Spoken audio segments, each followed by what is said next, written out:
YouTube. I know it's been a long while since I've made an update video. I believe the last update was probably a while ago. So it's an update about my infertility journey. This video is kind of hard to make, to be honest. Things have happened, but we're still hopeful. So, hard to tearing up, but so I'm not sure if I updated my on my mock cycle, but I had a mock cycle. Everything went great. We did an ERA and another test. The other test was a test for like endometriosis or any other kind of inflammation type stuff. So the ERA came back that I actually need an extra 24 hours of progesterone and oil before they actually do the transfer. And then the other test came back negative, like no inflammation, no endometriosis or anything like that. So that is good. And so everything was good on that. And then we were good to proceed with our second FET. So that started at the beginning of October when I got my period after the mock cycle. We decided to, instead of taking estrace orally and vaginally, I only took it vaginally, and then I did estradiol intramuscular injections. And then I also took a couple supplements.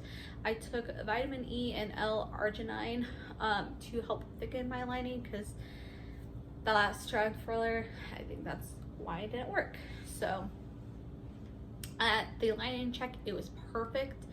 It was like the thickest it's ever been. I was like, even before she measured it, I saw it, I'm like, sweet. It was so awesome. So that was great.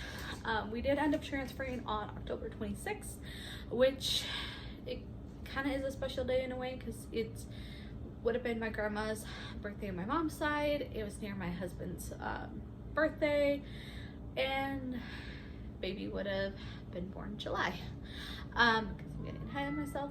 But yeah, so everything on the transfer went well. Anyway, okay, so so we transferred on the 26th. Which was on a Monday. I took that Monday, Tuesday, and Wednesday off. It was great. It was fun. And then I did start testing. May have gotten some faint positives on Friday and Saturday, but not like, whoa, like pregnant. Sunday night, I actually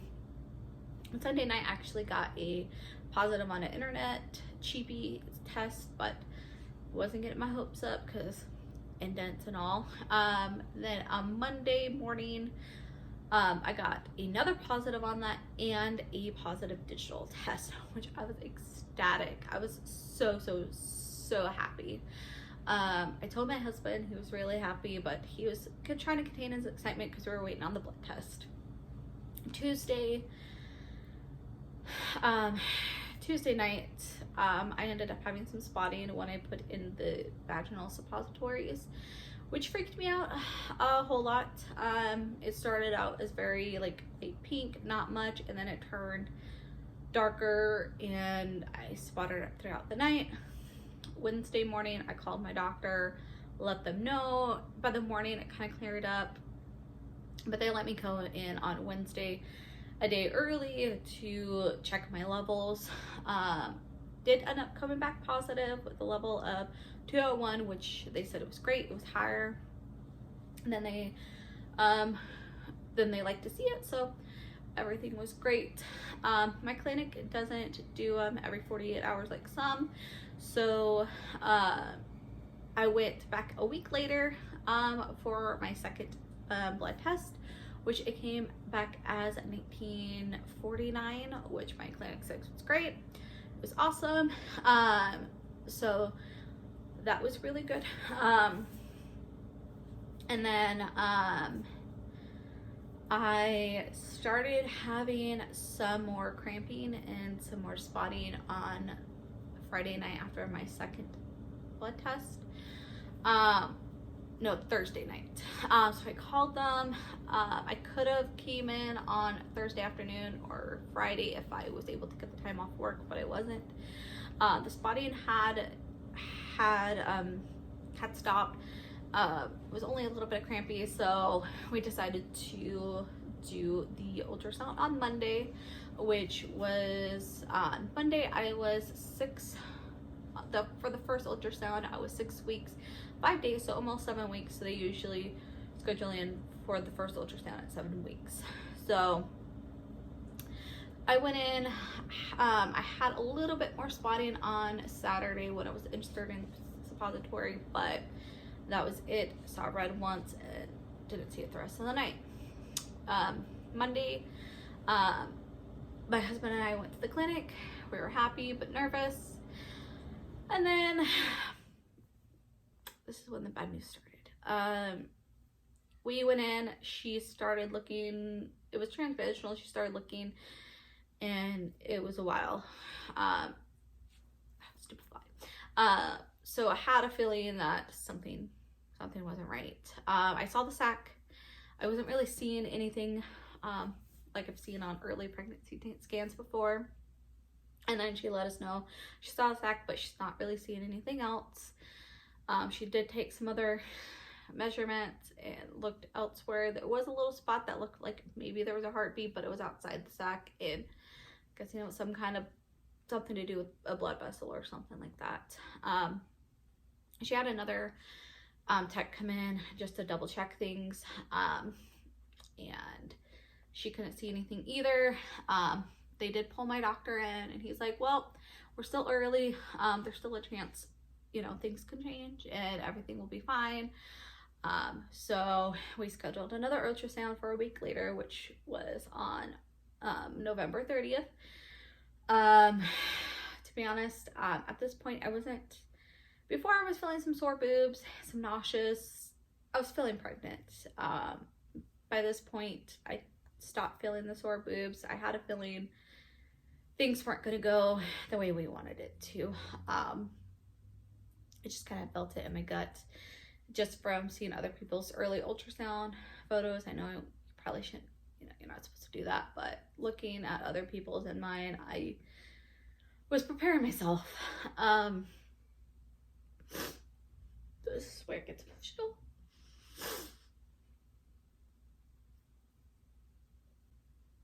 All right, I think I'm good. Still gonna see some crab bikes, but that's that thing. So on the 30th, it was confirmed that the baby never developed. It's called a blighted ovum. Had so many emotions, still do. Most of it is just confusion and frustration with my body, because we did transfer a normal tested normal embryo, so there shouldn't be any chromosomal, you know, there shouldn't be any abnormalities that would prevent the baby from growing chromosomally. So my doctor gave me 3 options, to either pass it naturally, take something, or do a D&C. I did want to do testing on the, you know, the placenta and stuff, just to see if the, you know, the embryo was actually normal or not, because that could shed some light on what happened. Because there is a potential that they say that the embryo is normal and it turns out that it's not. So I did choose the D&C option, which I did have this last Saturday on the 5th. The actual procedure, it went fine. Put me out. It wasn't really sad that day. I was mostly tired. Didn't really have time to be sad. The last few days I've definitely been more emotional. I mostly want answers. And all the hormones and all that going through me is definitely hard to deal with. Gosh, I thought it was okay to do this video, but I'm just not gonna post it. You know, it is what it is. A lot of people don't talk about miscarriage, and I I think it should be talked about. So, it was a boy. We do know that because we tested it. We named him Mark Leo after my husband's dad and my grandpa. So, definitely hard. And I don't wish this on anybody, but it is what it is. So our next steps. So did the DNC. They send it off to the lab to get tested. That test, they said it could take about 2 weeks.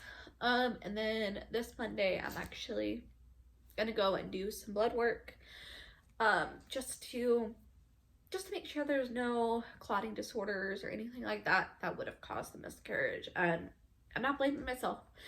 Don't want any comments saying that I'm blaming myself, and I'm not. I just, going into our next transfer with our last embryo that we have frozen, I want to do everything that we can so that if it doesn't plant, this doesn't happen again.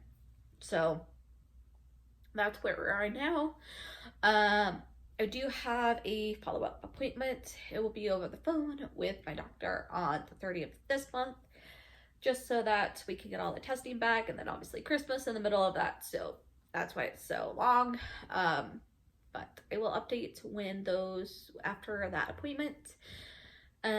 So our next plan, we're still going to move on with our third transfer, which hopefully will be mid to late January, depending on obviously the testing and anything like that, plus schedules and all that.